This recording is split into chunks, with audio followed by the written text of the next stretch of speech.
Okay, one use of composing functions is to check to see if two functions are inverses of each other.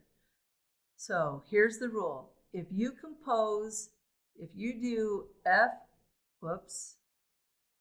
I could have done it that way, f of g of x, and the result is x, then those functions are true inverses of each other. If the answer is anything other than the x, then they're not inverses. So let's go ahead and try this, and then we'll do one of the examples. So if I say we're going to do f of g of x, I should have done the other one. That means x cubed, and inside x cubed, we're going to put the cube root of x.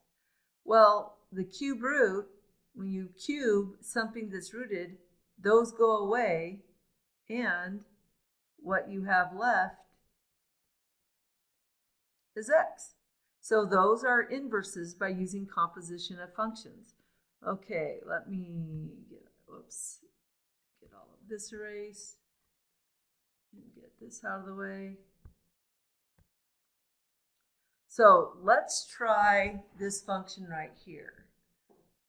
I'm going to compose g of f of x, which means this function right here is going to go inside that function. So let's see what that would look like. That would be 2 subtract. Let's see if I can do that.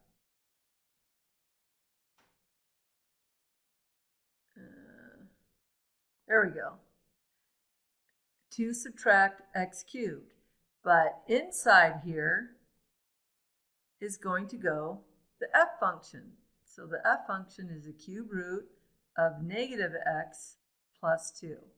Okay, so g of f of x is equal to 2 subtract, well, cube root, the cube of a cube root, that goes away, leaving negative x plus 2. And now let's simplify.